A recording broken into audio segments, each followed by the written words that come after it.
This video is all about a trading indicator that's pretty unique, called the volumetric support resistance levels by Big Beluga.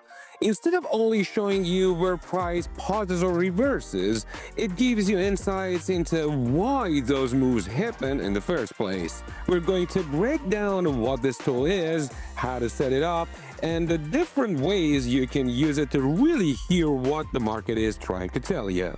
If you find this content useful, don't forget to hit that like button. To get started with this indicator, you'll first need to head over to TradingView, which is the platform I'll be using. If you haven't signed up yet, I've got a link down in the description, so you can use it. Once you're in, load up any chart you want. Click on Indicators and type in Volumetric Support Resistance Levels. The one you want is the version made by Big Beluga. And here it is. Big shout out to them, by the way. Ladies and gentlemen, meet the Volumetric Support Resistance Levels indicator. This thing is seriously powerful. It's a volume-driven tool that highlights major support and resistance zones in a completely different way. Rather than just making all the highs and lows, it uses actual volume data to show you where the market's conviction is the strongest. That means the zones it draws aren't just based on price patterns. They're backed by the real weight of trader participation. When you pull it up, you'll notice colored areas on your chart. Green zones represent support, and red zones represent resistance. Simple enough. But the really interesting part is the histogram, style shading that fills those zones. Think of that shading as a heat map activity. The thicker and darker it looks, the more volume and trading took place at that price level.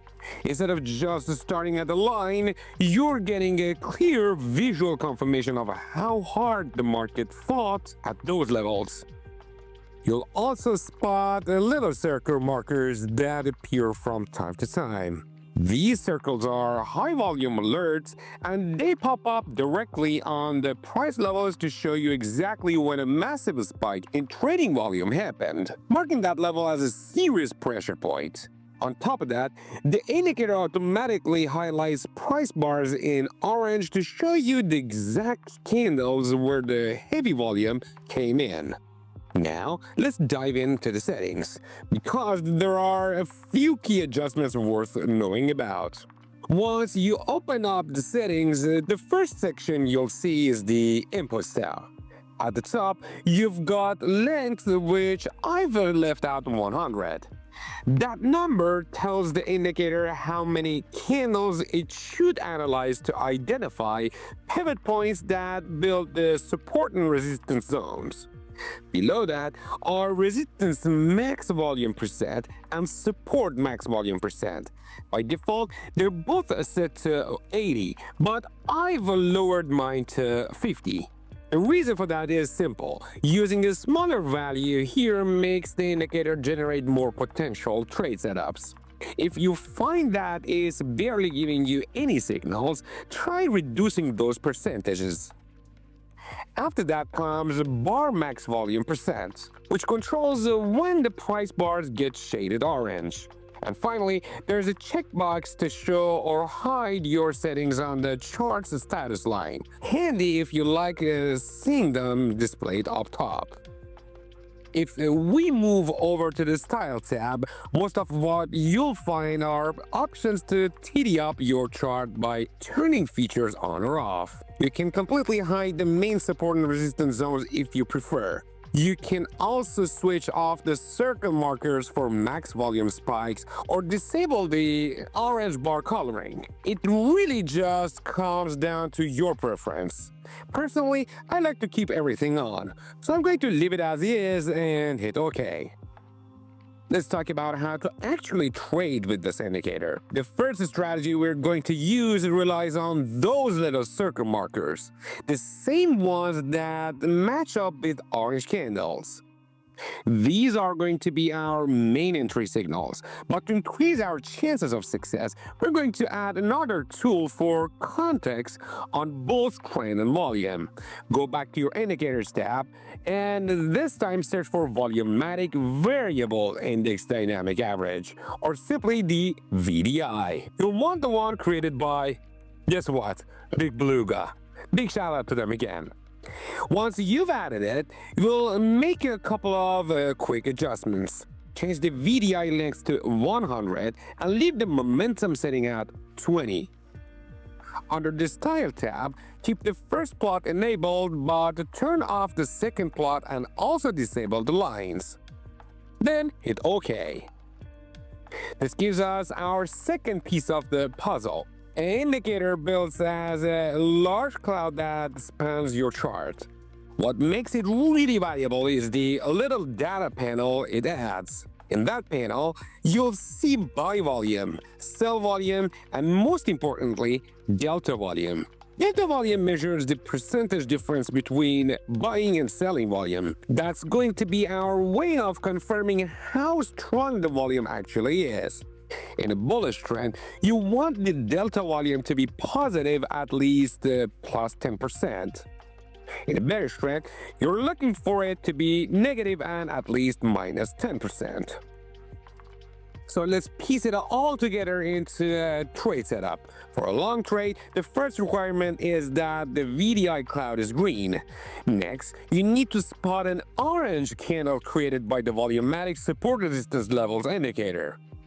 That orange bar tells us a sudden burst of volume just came through.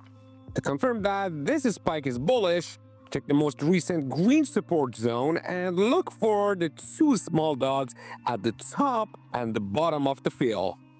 If those dots are there, it means the orange bar was triggered by volume at a support level.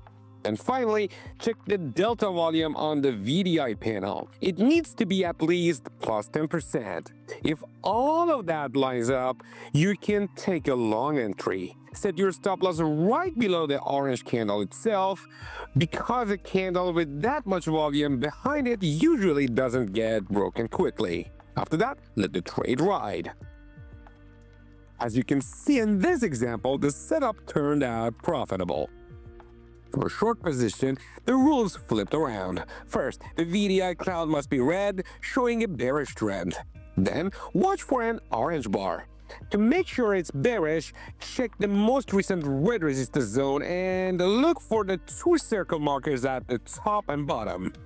That confirms the resistance zone is what caused the spike. But here's where we add one more piece of confirmation.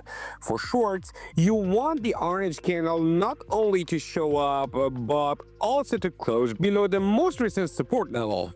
In this example, you can see the orange candle clearly it closes under support, giving extra confidence. Lastly, make sure the delta volume is negative and at least minus 10%. With that confirmed, you're good to go short. Put your stop loss just above the orange candle, and for your target, aim for 1.5 times your risk. Again, if you let it run, you'll see this setup also produced a solid profit. So, to wrap everything up, the volumetric support resistance level indicator is a huge improvement over traditional support and resistance. It takes the analysis deeper by grounding everything in volume. Instead of only asking, where did prices stop? It helps you ask, why did prices stop there? And how much force was behind it? It reveals where the market's real conviction sits by showing you exactly how aggressively traders defended or rejected certain levels. Just keep in mind, none of this is financial advice. The strategies we went over are meant to demonstrate how the tool works, not tell you what trades to take. Always combine indicators like this with your own price action or fundamental analysis. If this video gave you some value, be sure to drop a like. And if you want more content like this, consider subscribing. Thanks for watching, and I'll catch you in the next one.